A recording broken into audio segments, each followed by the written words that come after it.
Today we are doing a lot of work. We're going to be removing the TPO roof and replacing it, and also replacing a lot of the vents and actually replacing the solar panels, basically rebuilding the whole thing.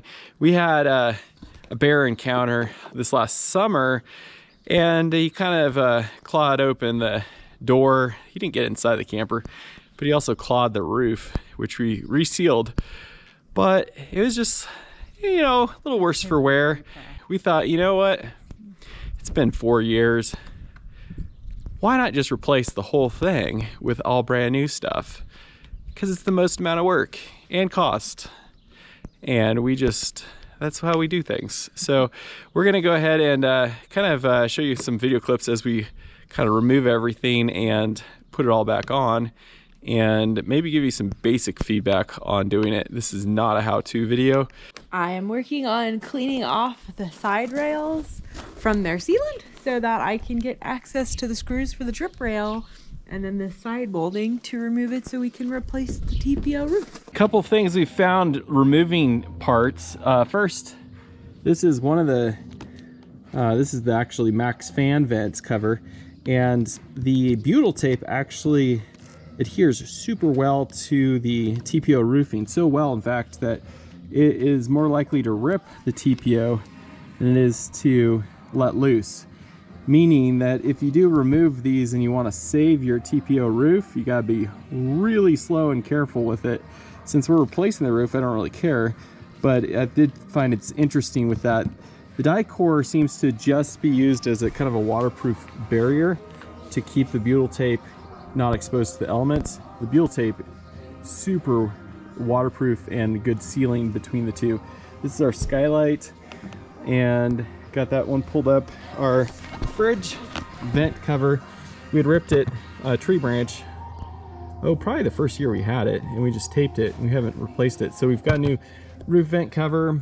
Our little cellular antenna mount, you can see it's got a little rust bleed through from the plate, so we're going to repaint that, but we just attached it in the corners with a little bit of butyl tape and then a screw through, and that seemed to be very waterproof. Once we get everything removed, we'll see if there's any water penetrations anywhere on here to see if we need to do anything different with that. And then all of the solar panels are getting replaced. We just figured, since we're doing the whole thing, why not? It's only money, right? So we're gonna go ahead and put those on. It's actually gonna increase our solar output to 875 watts, which is maybe one of the highest outputs for you know, truck camper. We got all of the trim off, so we added a trim piece along the top edge. That was basically this trim piece here. They only had it at the front nose corner and the back section, and left this whole edge exposed. So if you had any tree branches or anything that slid along it, you can see this is a very sharp angle here. So the TPO material, when it came over top of it, would just cut itself really easily. So the trim we added, huge, because a lot of branches just kind of slide along it and not hurt the TPO. And then the gutter is underneath this, so we just removed that. And you can see they stapled the TPO, so it came over the top of it, stapled to here, and then the gutter was secured to the wall here. So essentially, water couldn't ever get into the wall. So even if it tracked underneath the trim, it would still track down the side, which that part's really smart. The part that wasn't real well done is this front cap area. So you can see this is the TPO roof material, and you can see they actually ran it underneath the front cap. And then the trim piece here, we just removed. It's got some really sticky kind of double backy tape stuff. But essentially, if water tracked underneath that trim piece, it would go right into your nose cap. I don't think we've had any water penetration. We'll see once we pull off the TPO. But we're gonna change it so this TPO is gonna run over top of the nose cap. So if it does leak, it'll leak to the outside of the cap instead of inside. And then we'll end it right here versus going any further, because I don't see any advantage in that. So kind of interesting. So far we haven't seen any damage, which is really nice. The wood all looks really good. So that's excellent. And you can see the solar panels all removed. We saw a little discoloration on the front underneath the solar panels, but the ones over here we had no discoloration, so you know it wasn't damaging it or nothing. But you can see kind of where we're at. Everything's kind of removed. There's Faith working away. Front cap update. We have the TPO removed. No water damage on the edges, in the center, anywhere that we could find. So that's awesome. The most concerning part is the nose cap and how they construct it. So they basically have the TPO coming underneath the nose cap and then the nose cap going on top of it. The problem is, of course, if that seal fails, the water goes right underneath the nose cap. I'm sure they do that just because of the order of construction. It's probably a lot easier to do the top TPO and then just put the nose cap on last, which makes sense. However, for us, we're going to try to make it even more waterproof. So what we did is pulled the TPO that was like 3 inches extended underneath the nose cap out, and then we pulled out, they had staples kind of stapling and securing this front nose cap down, and half of them were kind of attached, half of them weren't. So we pulled them all out, cleaned it all up, and then ran in these little screws with flat heads. So it's securing the nose cap down a lot better, because if it starts pulling up, it's going to want to try to pull up against the material there. Of course, there is a trim piece that sits on top of that as well. So what we're going to do next is run this special seam tape from Dicor across this whole thing, and we're going to do the whole perimeter of the camper. And that's going to keep any sort of moisture that even could get underneath the TPO from running down the walls or running down the nose cap. Basically make it almost impenetrable from that standpoint. So we're going to put that on, and then around the whole edge of the camper, we already did the back edge, and then from there we can put the sealant, new sealant down and start laying the new TPO. This is the Dicor quarter seal tape, and it's got the most sticky adhesive that you take this plastic off, and then the back side is kind of a cloth material. It's gonna be really nice. We wrapped the entire edge of the camper all the way around, and those back vents, the front nose cap, front and back, and basically it will allow some movement, which is needed, but also when the TPO wraps around those edges, there's no sharp points where it could possibly cause it to fray or whatnot as the camper kind of moves around when it's in use. So I think it's going to fix a couple problems. I mean, it's going to eliminate the possibility of water getting into the walls. Thankfully, we didn't see any, which is good, but this will be the next level of protection, and then also protects the TPO. And then with our front cap, since we're running the TPO over top of the front cap, it'll basically eliminate any easy possibility for water to get underneath the nose cap, which is typically the failure and the point where any of these RVs or campers fall apart is really water damage. So if you can keep it sealed and you can keep it done properly, they can last almost forever. Obviously we've kept it sealed and we haven't seen any issues, which is great, but I think some better products like we just did and some better methodology will probably even go that much further just to keeping it on the road for many, many years to come. Our next step is going to be doing the glue for the TPO and then rolling out the new TPO and cutting it to size. The glue, it's really a cool concept because if you did get a tear in your TPO, it really more or less keeps the water from traveling and whatnot. So not that you want to get tears in it, but the glue is a really good idea. It also keeps it from like flapping around and moving.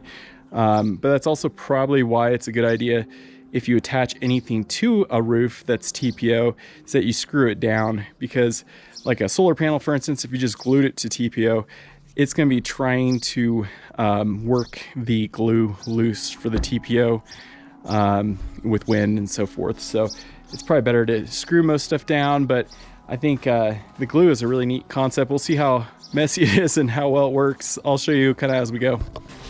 I'm a little nervous. It's a lot of work to prep the roof, so hopefully it goes well. You're the sticky remover. and the sticky putter. All right. And the big roll of TPO roofing. So we roll it out of the whole thing, and then we're gonna roll the front cap back on itself, put the glue down, and then just roll the front back. And then the back portion we'll put onto the front portion, pull the old stuff off, glue it, and then fold it back. And hopefully we can do it with no little wrinkles in it. And then we'll work on securing around all the edges. It looks really nice. Unfortunately, they only sell it to consumer people in smallest length of 21 feet, and it's massively too wide for us. Glue time. We're working against time here. We got it all folded back. We got the front cap glue on. Now we're gonna start laying it down, smoothing it out. That's the front nose cap. And well, that's a little tricky to do. Definitely a two-person deal. But I think the hard part with the front is that you can't walk on it. So we're trying to roll it out with a paint roller in the center area and kind of work the bubbles center to the outside, and then just leaning over the edge and trying to just get it nice and firmly pressed down there with our hands as far as we can to the center. So yeah, it's a little tricky on that part. Definitely not easy project, but I think it's gonna look pretty good though. It's pretty good so far, and I think it's gonna seal pretty well. Yeah. That's the goal. Yeah, the goal is obviously cosmetically, it's always good to have it nice, but then functionally is really important. Crucial. So we're gonna basically roll the front material onto this, or the back material onto the front, pull off the back material, paint it, and then kind of roll it back. Kind of the same process, just in reverse. Yeah. We'll see how that goes. Old material just kind of pulls up slowly. Removal. Not really a difficult process, just kind of a slow pull. Definitely want to pull kind of at an angle, not rip up all your top plywood coat. You can see over here is our old AC pole. Kind of hard to see, but there it is. We basically reframed it and put plywood in on it when we got the camper, so we could have more room for solar. You can see it's holding up really well. And so we sanded it down so it's really smooth as possible. So that way with the new material, it won't have any edges or nothing on it. And so I think we're about ready to pull this off and start rolling. I'm gonna go grab some more of the glue, go from there. All nice and white glue. Try to make it as even as possible. Just working our way off the roof here. Just even it out, and then we'll be rolling the material over top and smoothing it all out. Our roofing material is glued on. We kind of smoothed it all out, pulled all of the wrinkles out. Now we're basically going around the perimeter and stapling it in place nice and tight with this pneumatic stapler. And it's the same method that the factory used when they installed it, and the whole point is to maintain the tightness of the roofing material while you put on all of the other pieces. So like the corner edge trim that we added for the whole length of the camper, as well as the gutter. And the gutter will actually sit right on top of the staples with its own sealant. Working on the tedious part, cleaning all of the old trim and then reinstalling it. So our roof we put on yesterday, put the nose cap on. So we ran butyl tape down the front of the nose cap, one continuous run, front to back, extending down the back trim piece. Essentially, it's kind of like a impermeable barriers kind of idea. And we also have the roof overlapping the side. Plus we put that tape on that runs 2-inch wide tape down the whole seam. So I think we're really well protected here. So we're gonna be putting on this trim piece. So this is a piece that we added to the camper. It didn't actually come with it from NorthStar, which is really stupid, because basically this whole length of the edge of the roof from here all the way back was just TPO that was just wrapped around the edge. So if you had any tree branch or anything that slid along it, I mean, you're gonna damage it.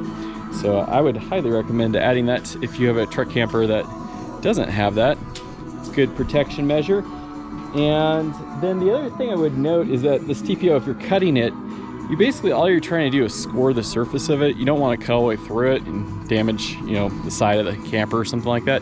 All you're doing is scoring this top of it, and then it just kind of tears off nicely, cleanly. So I already cut the back line of the roof for the material, and then we're leaving all this long until we mount the gutter, and then we're actually going to just cut it along the bottom of the gutter once the gutter is installed. That will give us a really nice clean line, and also, I mean, basically all the water, if anything comes through, is going to go down the side of the camper and not get caught up anywhere. Anyways, we're keep rocking and rolling. We're gonna get these trim pieces on for the side, nose cap, the back. Then we'll start cutting out the vents, and then we'll be doing solar. You like cleaning up a lot of Dicor, huh? No, I do not. I like butyl tape. It sticks to itself and it peels off.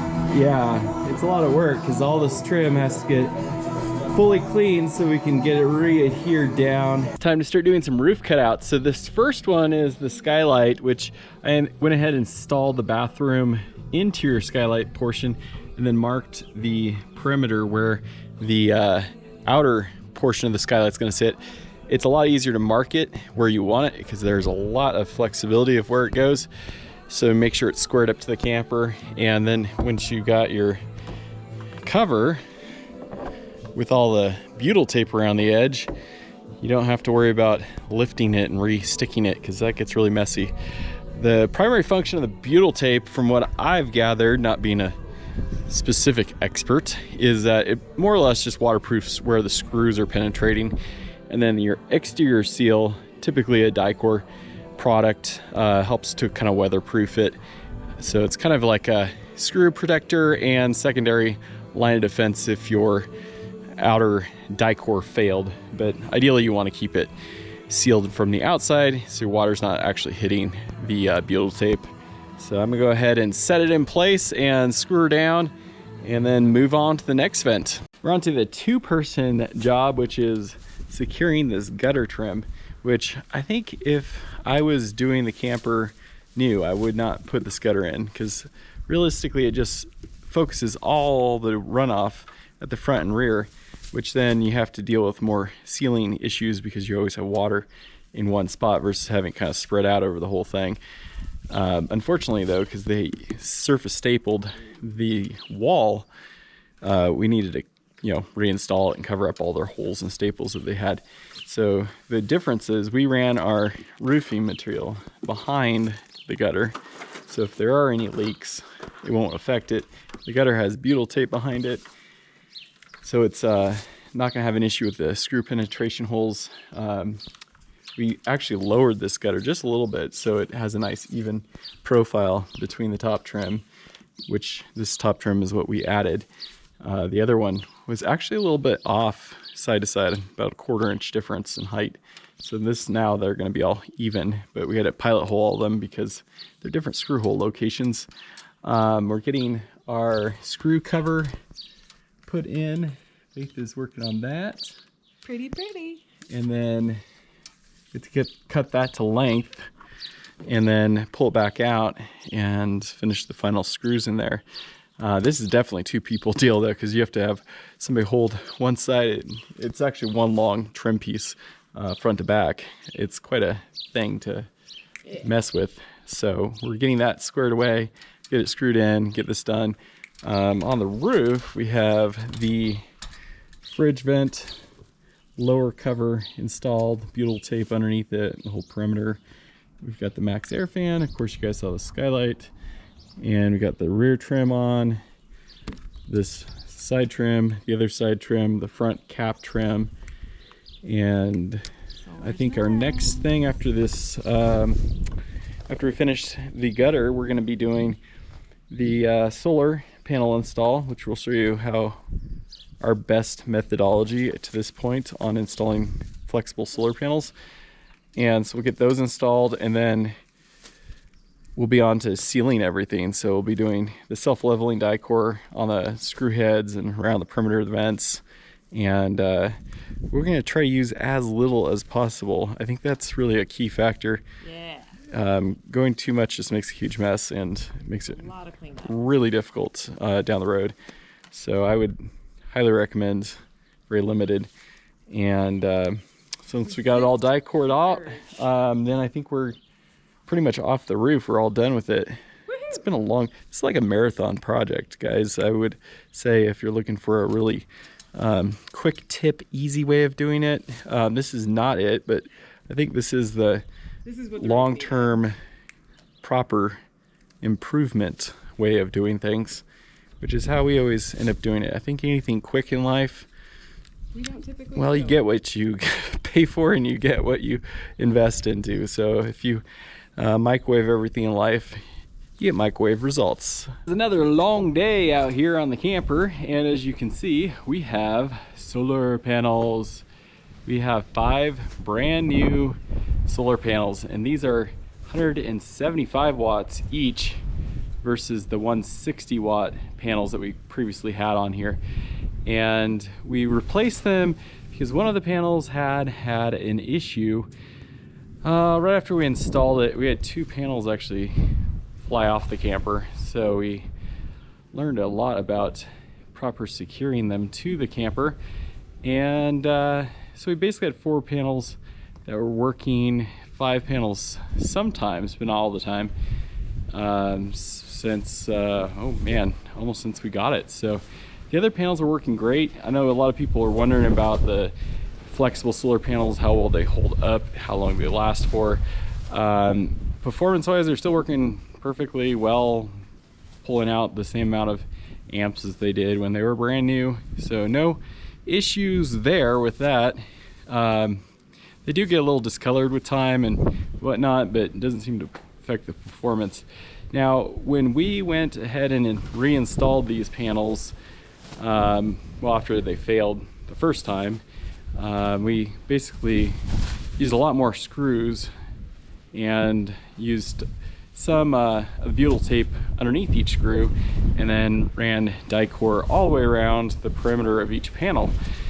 However, the problem was we had 2 of the panels that are on the front slope, so where this kind of slopes down for the nose cone, that's where it gets all the weather, you know, as you're driving, the wind blowing, and since the water drain off is all over the front, we ended up having 2 of the panels get water underneath of them. And so we kept doing the die core thing, cleaning it, re-die coring it. It was still kind of a pain in the butt. It was still having problems. So we basically ended up on this installation, ran butyl tape all the way around the entire perimeter of the panel, as well as different strips across. So essentially it acts as a little bit of a barrier between the TPO. So it gives a little airspace in between it, and it'll also help secure the panels because the butyl tape is super sticky. Now, the butyl tape we've used in the past wasn't that great. It was whatever the RV store had. This time we ordered all of our butyl tape from Die Core, so it's their Die Core stuff. Vastly superior product, much easier to work with, much more sticky and adhesive. So I think that's going to work out real well. By putting the the butyl tape all the way around the perimeter, that should eliminate any possibility for water intrusion underneath the panel. It also gives a lot of protection for all those screws that we use to secure it down. The other factor, you know, with the sealing it off, we still use the Die Core. So we're using the Die Core self-level product, and that seems to, it's a pain in the butt to use, but if you can get it applied well enough, it holds up pretty well. It's pretty resilient. I guess it's one of the best products out there for that application, and I think it's going to work out real well. So you can see these panels here, we have installed them in the same configuration as before. The only difference is we left a kind of a water drain on each side between the trim mold and the solar panel. So there's this nice, you know, 2-inch or so wide drain spot. And then all of the screw hole heads we covered in die-core. And then instead of leaving a gap between the panels, we actually butted them straight up against each other. So they're really tight to each other. And then we ran the die-core self-leveling along the seam between the panels. And we moved the panels up off the nose cone. Previously they're almost up to touching the nose cone, and now we pull it all the way back just to want to get a little bit more separation, you know, for water and whatnot. And so we put it right at the transition where it starts sloping downward. So hopefully we'll get a little bit less water trying to get underneath, but I think now it's almost impossible with the butyl tape all the way around the perimeter like that. Now these two panels here, when we removed them, the original ones, there was no issues, no water underneath them. They were doing great. So I think with it being a flat surface, a lot easier to work with, and I don't think you need to worry about securing it as much. Now the other factor we ran into is that this flat area of the camper has thicker plywood that you can easily screw stuff down to.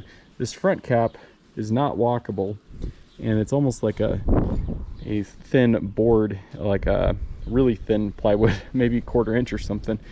So you can screw down to it, which does help, but you have to be really careful not to tighten the screws too much. It just gives you a little bit to hold down, which I think is all it needs to kind of hold down that. The nice thing now with all the butyl tape underneath, you can see the panel doesn't really deflect a whole lot. It's kind of got support all underneath it, and it also has airspace, so that should help its performance as well, just keeping it from getting quite as hot.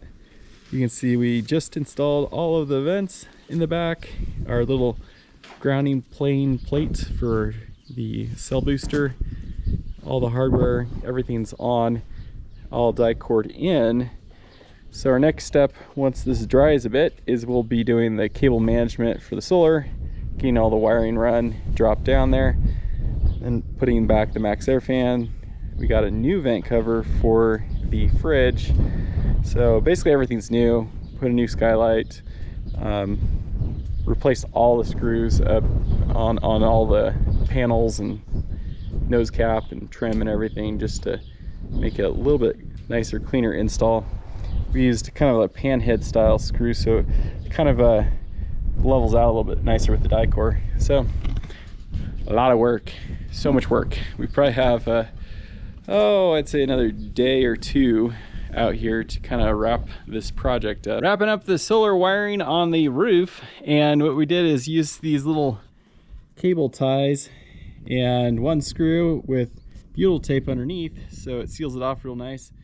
And then I did a little differently this time with the wiring than the previous, I guess, 2 times I've redone the wiring, is I grouped each panel wiring pair together, so the positive and negative. So panel 1, 2, 3, 4, 5, kind of made it so they're tied together. So if there was something that you're trying to track down, it's a lot easier to, you know, see which of the pairs are together. So it also makes it a little easier getting into the roof vent, because when the cover comes on, it needs the cabling fairly flat to make that kind of curve over. So we have this group together and then this group together over here, and they go pretty well, nice and secure down, and should work out really well. It also gets it just a little bit over the little airspace underneath the cabling, so it shouldn't retain any water. I think it's looking really nice. So I'm gonna go ahead and get the cover on, get that cover bolted on, and then we'll be working inside. The roof is pretty much wrapped up. Re-terminated all of the solar panel cables on the inside, and we're checking them now. It looks like panel number 1 is producing 125 watts. Solar panel number 2, it looks like it's kind of equalized out about 126. Solar panel number 3, it's kind of bounced between 122, and it was up to 124. So very similar. All 3 of those are the front solar panels on the roof, which means that they should be pretty similar for sun. Solar panel number 4, and this is one of the rear solar panels on the flat part of the roof. You can see it's getting just a little more solar, which makes sense because the sun is kind of past the afternoon, or it's in the afternoon, so it's slightly more sun angle there. So yeah, we're getting looks like 129 on panel number 4. Solar panel number 5, looks like we're going about 130. So very, very even, all of the solar panels. That's looking great. I'm gonna connect all of them together now and see what our total output is. All of our wire terminations for the solar are actually inside the fridge cabinet, right underneath the roof vent, which you guys saw earlier. That's where all our wires come in. So like I said, I changed the wiring configuration. I think this is much nicer. So this is solar panel 1, solar 2, solar 3, solar 4, solar 5. So that's positive, negative for each panel. And then they split, and this side of the junction block is the negative side, and this side is the positive side. And you can see they'll have labels on them, so you know which panel is which. And then this is the 2 feeds that go down to the solar charge controller. But yeah, I think that's a lot nicer, a lot cleaner for that. I will say, I think originally when I was playing with solar years ago, I thought, oh, it's not so bad to do DIY, do-it-yourself type of stuff. And the more I work with it, the more I can appreciate the people that are professionals. We had AM Solar do our RV, Winnebago RV, and they did a really nice job. And I think at this point, I'm kind of getting up to their level of, kind of detail and quality. But you really have to research every little thing to do these installs well, not just go to your hardware store, because if you're using China crimp connectors, you're not heat shrinking stuff, you're not using, proper, everything, tie wraps, crimpers, on it goes down the line. I mean, there's a lot of specialty tools really to do this well. And I think a lot of people that do electrical work or solar, it's extremely subpar.